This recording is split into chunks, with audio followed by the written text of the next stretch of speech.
বিসমিল্লাহির রহমানির রহিম। আসসালামু আলাইকুম। কেমন আছেন সবাই? আশা করছি ভালো আছেন আর সুস্থ আছেন। আমিও আল্লাহর রহমতে ভালো আছি, সুস্থ আছি। কুশল বিনিময় করতে করতে আমি আলু ভাজি করে নিচ্ছি। আমার ছেলেমেয়েরা আলু ভাজি খেতে খুব পছন্দ করে, সেজন্য প্রায় আমার এটা করতে হয়।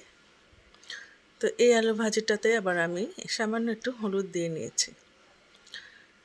আর এপাশের চুলায় আমি তেল গরম করে সামান্য একটু হলুদ আর লবণ তেলের মধ্যে ছেড়ে দিয়েছি। আলু ভেজে নেব। ভালোভাবে আলু নেড়ে চেড়ে আমি ভেজে নিচ্ছি। আর ওপাশের চুলায় আমার আলু ভাজিটাও নেড়ে চেড়ে নিচ্ছি, প্রায় হয়েই এসেছে। আলু ভাজি রেডি হয়ে গিয়েছে, সেটা উঠিয়ে নিলাম। আর এখানে লাল লাল করে আমি আলু ভেজে নিয়েছি, সেটাও একটা প্লেটে উঠিয়ে নিচ্ছি। তো আমার ভিডিওটি যারা দেখছেন তারা একটা লাইক করবেন, কমেন্ট করবেন, ভালো লাগলে সাবস্ক্রাইব করবেন, শেয়ার করবেন। ভিডিওটি কেউ স্কিপ করে দেখবেন না। এখন আমি ফুলকপিগুলো ভেজে নিচ্ছি। এখন এই বর্ষায় প্রায় বাজারে ফুলকপি উঠছে। তা আমার ছোটো মেয়ে সারা ও ফুলকপি দিয়ে মুরগির মাংস খেতে খুব পছন্দ করে, সেজন্য আজকে এটাই রান্না করব। আর এই চুলায় আমি পেঁয়াজ ভেজে হলুদ মরিচ দিয়ে মশলা কষিয়ে নিচ্ছি। আর এখানে আমার ফুলকপি ভাজা হচ্ছে।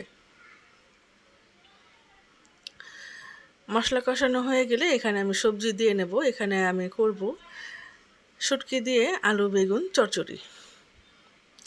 আলু বেগুন আমি চিকন করে কেটে নিয়েছি, সেগুলো আমি এই মশলাতে দিয়ে নিলাম। এটা ভালোভাবে কষাবো। তো যে কথা বলছিলাম, আমার ভিডিওটি কেউ দয়া করে স্কিপ করে দেখবেন না। আর ভালো লাগলে অবশ্যই সাবস্ক্রাইব করে আমার পাশে থাকবেন নতুন নতুন রেসিপি পেতে। তো এখন গরম, প্রচণ্ড গরম পড়েছে, আবার খুব ভালো এবার বৃষ্টিও হচ্ছে। মাঝে মাঝে বৃষ্টি এমন হচ্ছে যে প্রচণ্ড ঠান্ডা হাওয়া আসছে গরমের মধ্যে, হালকা হালকা আবার শীতের আমেজও নিয়ে আসছে এই শরৎকালে। তো এই অকালে ফুলকপি বাজারে প্রায় দেখা যাচ্ছে, সেগুলো নিয়ে আসা হয়েছে। এখন সেগুলো রান্না করব, সেই জন্য তার আগে একটু সুন্দরভাবে ভেজে নিচ্ছি। আর ওপাশে আমার আলু আর বেগুনও কষানো হচ্ছে। তো শীতকালের আমেজ এখন বর্ষাকালে পাওয়া যাবে এই রান্নার মাধ্যমে। ফুলকপি আর মুরগি মাংস দিয়ে রান্না, এটা হচ্ছে শীতকালের রান্না। এখন আমরা বর্ষাকালে এটা টেস্ট করব, সেই জন্য আজকে এটা রান্না করছি। তো মাঝে মাঝেই দেখবেন যে বৃষ্টি পড়ছে আর প্রচণ্ড ঠান্ডা হাওয়া গায়ে লাগছে, হালকা হালকা শীতও করছে। সেই সময় যদি বাজার থেকে ফুলকপি নিয়ে এসে মুরগির মাংস দিয়ে রান্না করেন, তাহলে মনে হবে যে এখন মনে হয় শীত পড়ে গেছে। শীতের মজাটা এই বর্ষাকালেই পেতে পারেন। তো কথা বলতে বলতে আমার ফুলকপিটা ভাজা হয়ে গিয়েছে। এখন আমি এখানে কড়াইতে তেল দিয়ে গরম মশলাগুলো দিয়ে দিলাম। পেঁয়াজ দেব। পেঁয়াজ ভালো করে ভেজে নেব, একটু সময় লাগবে। ভালোভাবে নেড়ে চেড়ে দিচ্ছি। আর ওখানে আমার সবজি কষানো হয়ে গিয়েছে, মানে আলু বেগুন যেখানে আমি শুটকি দিয়ে রান্না করব, এটা কষানো হয়ে গিয়েছে। আমি একটু ঝোলও দিয়ে দিয়েছি। এখন গরম পানি দিয়ে ধুয়ে রাখা শুটকিগুলো আমি সবজিতে দিয়ে দিচ্ছি। এটা খেতে কিন্তু ভীষণ ভালো লাগে, আপনারা একবার রান্না করে খেয়ে দেখতে পারেন, খুব মজা লাগে। আর এখানে আমি পেঁয়াজে একটু লবণ দিয়ে নিচ্ছি। পেঁয়াজটা খুব ভালোভাবে আমি ভেজে নিচ্ছি, একটু সময় নিয়ে ভাজবেন। পেঁয়াজটা খুব ভালোভাবে ভাজা হয়ে গেলে এটার তরকারিটার গ্রেভিটা খেতে কিন্তু খুব ভালো লাগে। দিয়ে দিলাম আমি পরিমাণ মতো আদা। আমি একটু বেশি আদা দিয়েছি, কারণ আমি এটা ফুলকপি দিয়ে মুরগির মাংসটা রান্না করব সেজন্য।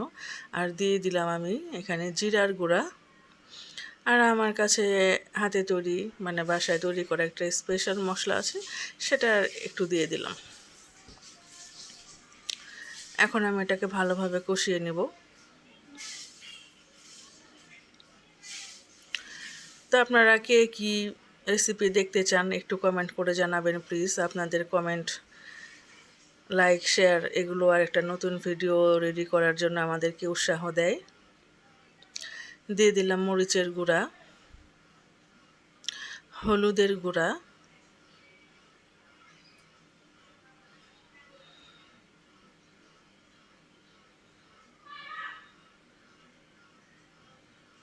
কষিয়ে নিচ্ছি। দেখুন সুন্দরভাবে তেল ছেড়ে দিয়েছে, মানে কষানো প্রায় আমার রেডি হয়ে গিয়েছে। প্রায় কি মানে একদম হয়েই গিয়েছে, সুন্দরভাবে তেলগুলো ছেড়ে দিয়েছে। আর এই পাশে আমার শুটকির তরকারিটা রেডি। যদি ঘ্রাণ আপনাদেরকে ভিডিওর ভেতর থেকে বোঝাতে পারতাম, আপনারা যদি ঘ্রাণ ভিডিওর ভেতর থেকে উপভোগ করতে পারতেন, তাহলে মনে হয় এই খাবারগুলো না খেয়ে ছাড়তেন না।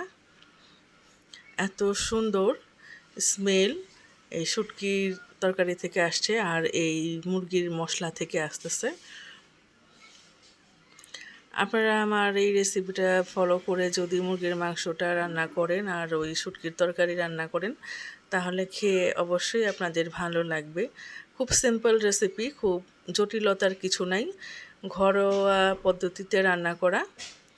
মা চাচিদের কাছে অবশ্যই দেখেছেন এইভাবে রান্না করতে। এখানে আমার ভিডিওতে কোনো বাহুল্য বলতে কিচ্ছু নেই, একদমই সোজা সাপটা রেসিপি।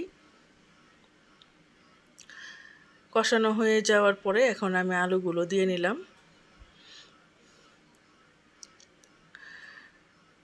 এরপর দিয়ে দিব আমি এখানে ভাজা ফুলকপিগুলো।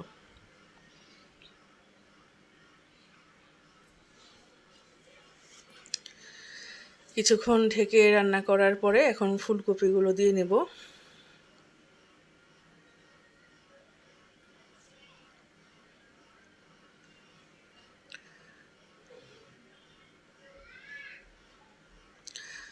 ফুলকপিগুলো খুব ভালোভাবে মিশিয়ে নেব।